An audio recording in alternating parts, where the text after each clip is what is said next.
Yo, what is going on, everyone? DK back here with another Last Cloudia video, and today we are going to be talking about our newest toon, Angela. I was able to obtain her in the gacha.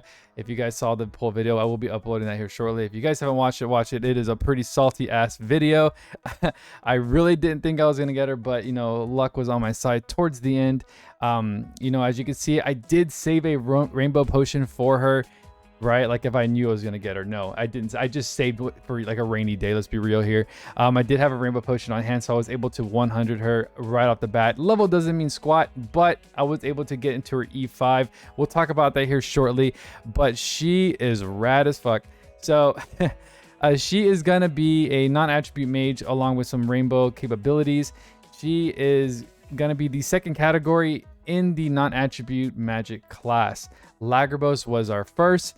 Take a break, Lagarbos. You did well for the first couple of years. Now it is her female's turn, and she is going to do her very best. And after playing as her for the day that I have had her, she is a lot of fun. She isn't game ranking in any way. If you don't need a mage at the moment, then you can definitely pass on her. But if you are looking for something, very fast, non-attribute magic is very important in the game, especially if you don't have Lagarbos. So if you don't have Lagarbos, go ahead and try to pull for her, as she will be a great addition to your team. All right, guys, now we're going to move on to her skills. So we can kind of go over the summary here. You can just look at the stats, and this is all stuff that is already, I've already pre-buffed her with. We can go ahead and move on to this, going over small, like a glance at her abilities. All of her skills are going to be based on non-attribute attacks. All can be used during her magic attacks, so she can kind of add an extra, a little bit of extra damage, and we'll go ahead and showcase that here shortly. Again, guys, this is a pre-build video, kind of demonstrating her, showing what she is, possibly capable of. I'm still working out the kinks on, how to build her, but overall, she is going to be very simple to build. Just how you use her, it's what's really going to matter. So right now I'm working on just building her as a mage solely based on INT. So you're going to see a lot of the skills based on that. I only currently have her at 62 SC, so I'm working with what I got. I will get her to 90 eventually, most likely by the end of tomorrow or later on the next day. And then we'll go ahead and do the full build video. Of course, it is only based on opinion, guys. Don't take it too serious. It is an opinion based video. Everybody can build her their own way. This is just kind of helping you, some players out, and point them in the right direction. So I do have her enhanced awaken 5. Now, is it necessary to enhance her to 5? We can go ahead and jump into our ability board real quick. As you can see, she does get 2 skills that are increased at tier 4 right here. I don't find that too necessary. She does get an extra 100% or 100 points to her INT. I found it not necessary, as she is capping pretty well already. I went ahead and built her basic board, as that's where a lot of this matters. I went ahead and went with the extra 10 SC, so by tomorrow I will have her at 90. I'm not too sure if I'm going to use Mother Souls yet, or I'm going to go ahead and just grind out the event. I might be a little impatient about it and kind of maybe just go for her ward, which is not bad when staff is equipped to get a magical damage cap of plus 100. So I might concentrate on the ward first before awakening her any further. Another thing that I will unlock later on tonight, and it is important upon her E5, is that she will have auto heal. This is really good. For this is upon coming close to death, automatically use 30 MP to greatly recover HP. That is very important, guys. Her survivability is very, very important. It works really well. Upon supers, though, this will fail. If someone gets hit by she does get hit by an S4 and it is deadly, this auto heal will not activate. So be careful with that. You do get an HP up and a defense up. This is pretty important. So if you guys want to go ahead and unlock these 2 right here, but auto heal is very important. Make sure you guys knock that out. Upon her E5, you will get I think this is an MP buff, right? And then this is a magic defense buff. This is very important. So this is the first thing I do upon unlocking any kind of E5, guys. Make sure you unlock traits or any kind of abilities that look like something like this. Traits are very important, as they do raise the cap of your character in a lot of ways, whether it's based on magic percentages, damage cap. I always go for traits first and then move to the tier 4 skills, because at the end of the day, you're gonna benefit more from traits than anything. So I went ahead and unlocked the traits first. This rest of stuff, it is important, but it's not 100% necessary. The only thing that I would go after on her E5 would be auto heal. That's gonna help you with survivability later on. Moving on to the skills. So she is gonna man, I don't know what I'm doing. So she is going to be based on INT. Like I said, we can go ahead and start with her magic. This is all default magic. She is going to be a really nice rainbow mage. All of her skills will be specific towards her. None of these will be on any other characters, because they're all based off the Trials of Mana game. Where she's going to shine the absolute most is Ancient Curse. This is our second non-attribute magic attack in the game, next to Apocalypse, which will be controlled by Lagarbos. So this is great to see on another character. That's probably why a lot of people are going to chase after her right now. Going over her passive skills, I went ahead and I'm going to build her a high MP class, because there are skills in her board that will drain your MP a lot quicker for higher percentages. Also, there is stuff that drains her HP for higher percentages. So we'll get to Moonlight here in a second. We'll go ahead and go over the stuff that we currently have on our board. So basic stuff, you're going to want to build her INT. She does have physical attacks, but we have Thaumaturgy Ring on my build. If you do not have that, we will find another way of getting damage caps for that. But I believe she has very little trouble getting to that point. So we'll go ahead and do magic up, magic 4. I will add other magic, percentages later on. I haven't been able to learn a lot today. Arcane up. So what's great about Arcane is it does give you MP percentage as well. So 3% towards your MP, which I will take any bit of MP that I can possibly get, because she is going to, the more MP she has, the better she will do and the longer she will survive, because if she is getting, a lot of damage, that auto heal will kick in, but it will also drain your MP. So maintaining your MP will be important. So we do have Arcane up 3 and 5. Dragon Geyser special boost. Dragon Geyser is going to be an effective skill against dragons when you use magical attacks. It can be boosted with special boost, enhanced by 50%. Solid. We need more of these geysers. If you do have any extra geysers from other arcs, go ahead and throw them on her just to kind of have. It is very important. Or maybe just don't throw them in at all. Maybe we can bypass, certain things that we don't actually need Slayers just yet. But I might throw on the other geyser that they gave to us recently in one of the arcs. I can't remember what it was. But she does come with Auto Aura, which is going to be giving us a 20% increase to her magic INT. Wisdom Protection is at battle start. You will add 5% of your INT to defense and MND, which will help you with certain things. Also Auto Protection, which is another 20% towards defense. Auto Crit. We have Auto Advanced Circle. This is a continuous advance. Basically, if you guys recover MP, which is like I said, anything that's going to recover MP is going to be great. She does not come with Goddess Kiss, so if you would like to put that on to help you Goddess Kiss proc, because her regular attacks are non-attribute, so she might be able to get a really good gain on that. So recovering MP will be very important for any build as far as non-attribute users. Gen does really good at recovering MP with Goddess Kiss. The only sad thing is that shit is not on her board, so you will have to attach it. We also have Auto Recast. Now this is amazing. One of my favorite skills for a mage is you will have faster cast speed, along with other accessories and stuff like that to increase that cast speed. Now Moonlight, I am not too sure if I will be sticking around with the Moonlight, because of one thing. There is something on her board that will drain 5% of your HP, I believe, for 20% more magic damage. Now I can't remember, because I haven't played with the mage in quite some time, is that and I don't think we've had something like that. So if she is damaged during that active or that passive skill, when I recover HP by killing an enemy using Pose of Victory right here, because when defeating an enemy, you recover 10%. So you will recover that 10% upon killing one enemy, which therefore after that one enemy is killed and you recover that lost HP, Moonlight should activate on the next hit. I don't know if that's accurate though. Someone please correct in the comments below if it is or isn't. It's been a while since I've used magic and I haven't done the proper testing today. Like I said, it is a pre-build. It's not 100% ready to go, but I wanted to see if I can point people in the right direction for their future builds. We also do have Elemental Boost, which is a great new skill that we got on the arc. This is Fire, Ice, Earth, and Thunder magic attack damage plus 10% at the cost of 6 SC. So not bad. If you were to take each one of these out and do it one by one, like 10% to Ice or Earth, For fire, it'd probably be like between 4 to 5. So the fact that you're getting 10% all the way around for the cost of 6, I think it's a great value, honestly. Is it busted? No, but it's a nice little value at 6 SC. She does come with non-attribute attack 2, which is pretty awesome. 30% to attack damage. Crit raise for non-attribute. The opposite victory, which is going to recover 10% of her HP upon killing an enemy. High chant, which is a 20% cast to all magic. Base change. This is something I have added because I will be doing some kind of Goddess Kiss proc so that I can maintain MP. Base change will boost my regular attacks based on the INT. He is all INT based, so therefore I will be getting a good return on that. Thaumaturgy ring. This is if you have it, throw it on there. If you don't, you're all right. But for this will boost physical attack damage based on INT. We also have Enigma. Now this is less likely to be targeted by enemies.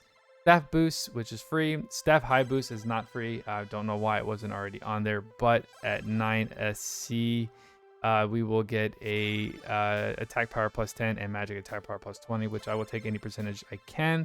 We want to beat those resistances, guys. Staff mega boost is free, which is awesome. Another 20% to magic attack, and then plus a 2k cap. Also physical damage cap plus 10. She's only capping at 9,999 off base, so just it's not too hard to get to that, honestly. She's been capping really well at where I'm at right now. Decoy is really nice, and you can stack this with Awaken and several others like from 0. When this activates, when HP hits 0, auto revive and slightly recover HP once per wave. There are several things that you can use upon death that will activate, certain percentages. So I'll probably look deeper into that. But right now, Decoy is actually really good. And then of course we could, and then you can stack it with other kind of stuff like Awaken, like I said. Magic Aura will use 50% more MP for damage, 75% more. So that's why I would say maintain that MP so that you can go ahead and hit harder every time. Spell linkage is just basically 4% for each repeat of an attack magic at max 20%. It's only 5 SC and it doesn't hurt to bring it. So it's kind of nice if you're constantly casting the same magic in a boss fight or a Godforged fight.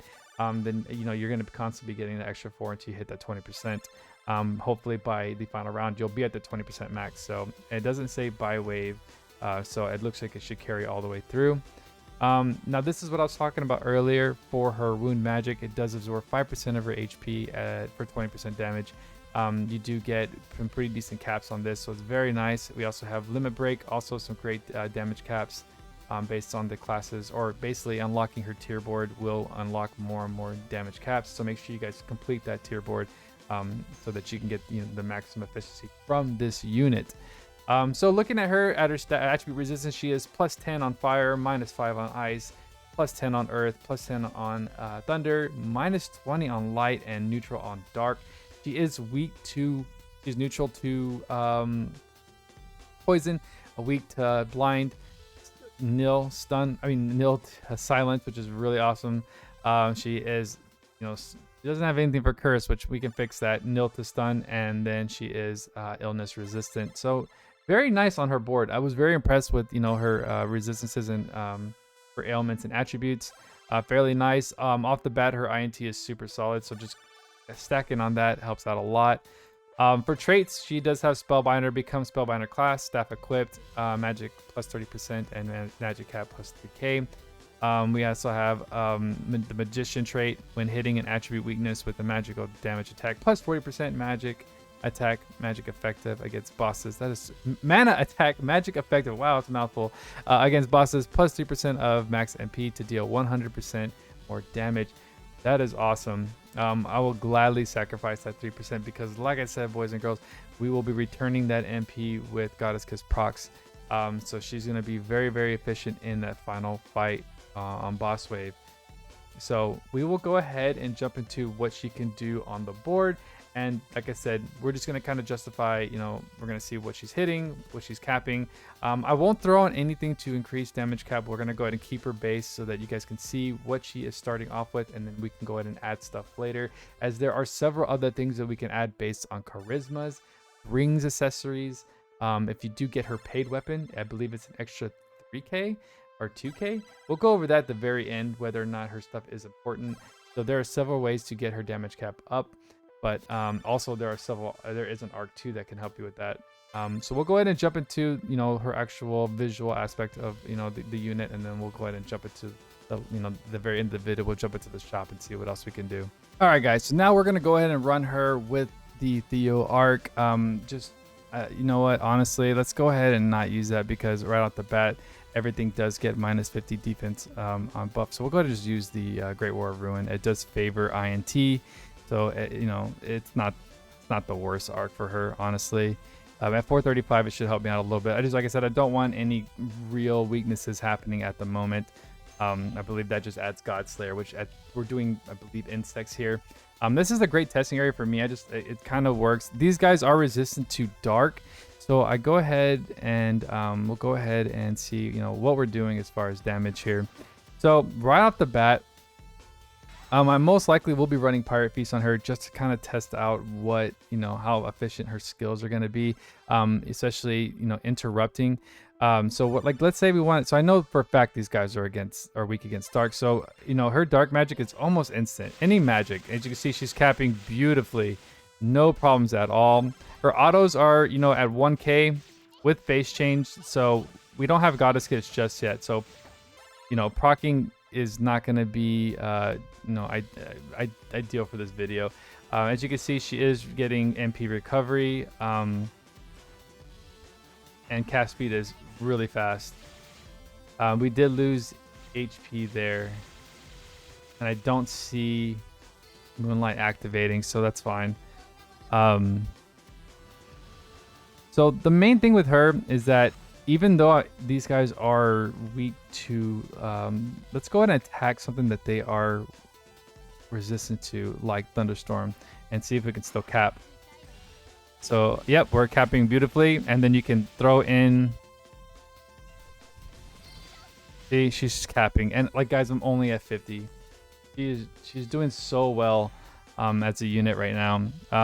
As you can see, my MP is draining there, so maintaining that is going to be very important. Of course, with the final build, she will be using, like I said, Goddess Kiss. Another thing that these guys are probably going to be resistant against is light. We don't have any light magic, but we do have some more electricity. So make sure that this is capping. We'll go ahead and use a fire magic to see if we cap on this too, and we do. Just, yeah, she's awesome. So what's great about Hotshot is that it is piercing effect. Really, really solid. So anything that's going to be behind these enemies are going to get hit with Hotshot. So that's why I feel like I'm probably going to run Pirate Feast, because upon doing my magic attacks, I'm going to go ahead and launch some skills along with it. The only thing is that her recharge rate on her skills is really low. So that's why I feel like I'm going to go ahead and just run the Pirate Feast. So we can go ahead and do Ancient Curse. Now this is her bread and butter for her, you know, as an entire unit, is this non-attribute magic on all enemies. It will hit everybody, and it is really hard. So there you go. 30 hits, guys. So solid. She caps on her S2 just perfectly fine, along with her S1. This is a level 85 level, so she's doing, you know, really, really well here.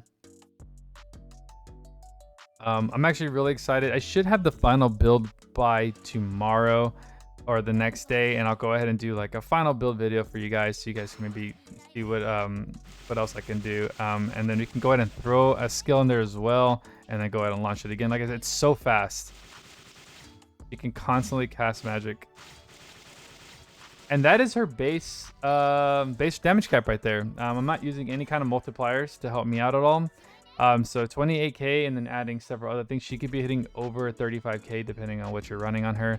So yeah, we can go ahead and run that one more time. This time what I'm going to do is I'm going to go ahead and bring in someone with Honey Elixir, just to kind of get an idea of me running, you know, a full skill stock. Let's see here. So we can do, or wait, did I have Pirate Feast? Let's see if I had Pirate Feast. I think I did. No? Yeah? Yes? No? I did. What am I doing? Okay, I just didn't have enough SC. So we'll go ahead and sacrifice 3 MP. That's fine. Or magic up. She's gonna do just fine. So we'll go ahead and start this again real quick. she is just a mage, guys, so it's nothing too crazy or exciting. This video is, like I said, it's just kind of me messing around.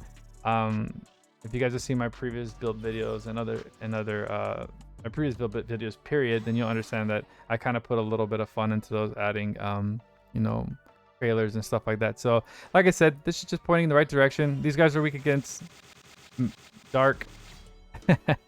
Throw in some ice. I mean, she just casts so fast, and then she'll do Exploder next. So she's just, look at that. It's just insanely fast, guys.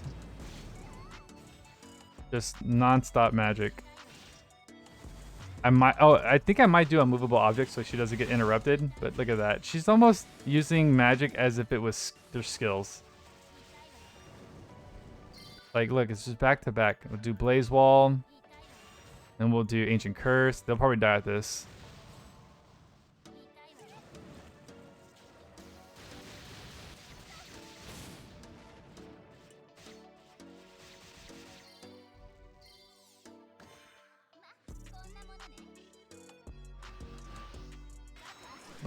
Yeah, as you can see, piercing all the way through. Just so good.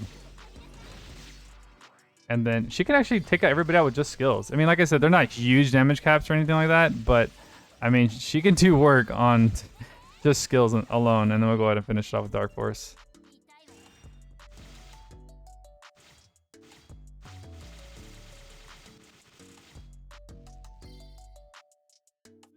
So, yeah, so where she's going to shine a lot is that Ancient Curse, honestly. Very exciting. And look at that. I love Pyro Feast on her. It's just so much fun. Launch that. And then throw down her... target the guys in the back and throw her S3 across the map. She's just fun. She's a lot of fun, guys. So if you guys were able to pull her, that's awesome. You guys are going to have a blast with her. We'll go ahead and try to trigger this S4 too, as it is very flashy. We'll go ahead and knock these guys out real quick, and then we will launch this just to kind of get an idea. And this is a non-attribute attack. Even though it's ice, I thought it was really neat to see that. Love that piercing. Kind of feel like it reminds me of V a little bit.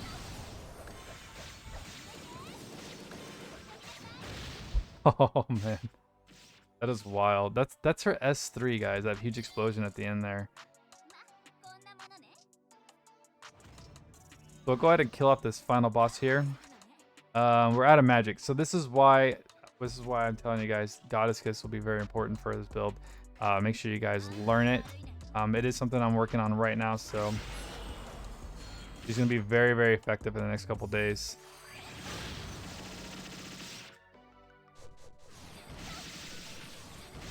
Let's see if we can. It's like a huge machine gun. That's so rad.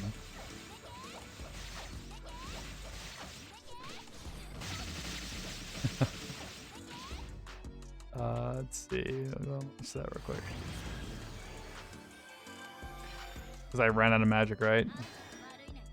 Her magic does cost a lot. That's also another problem too. So look at that.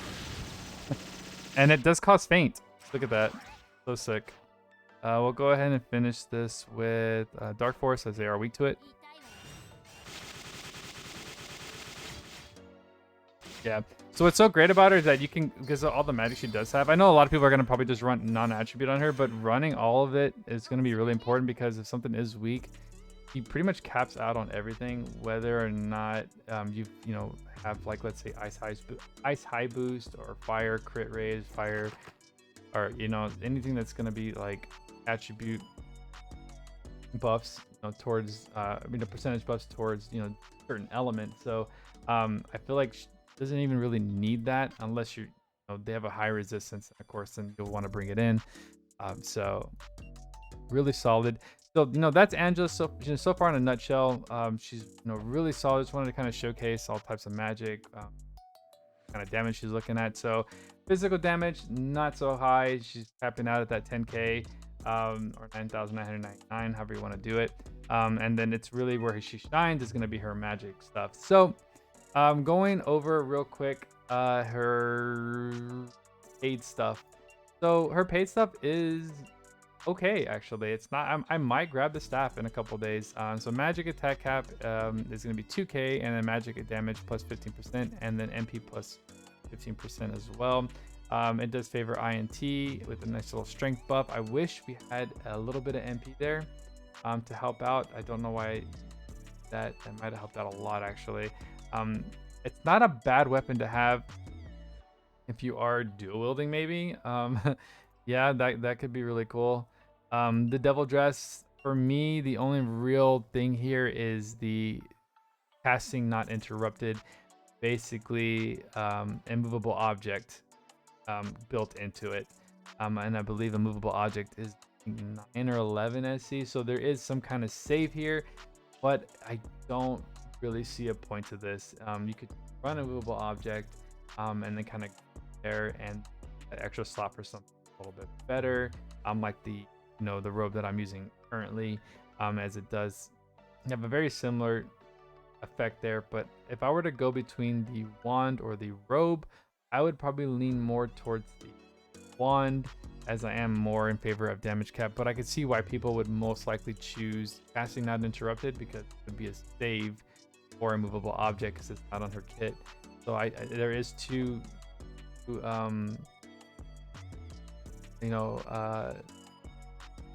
two real reasons why you would do that. But other than that, everything else is looking pretty good. The event is going to have a lot of our prisms, so make sure you guys are doing that. I will go ahead and continue to work on Angela for you guys so that we can get a full-on build video like we always do. And I'm actually really excited to making that. But right now, she just came out last night. I wanted to just showcase her for you guys and kind of give a general idea of what we're looking at.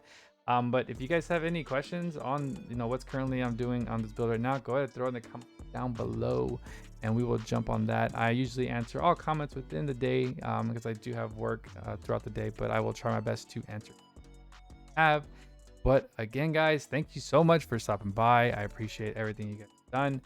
We are approaching kind of like a 1-year anniversary for me. I kind of started around this time last year.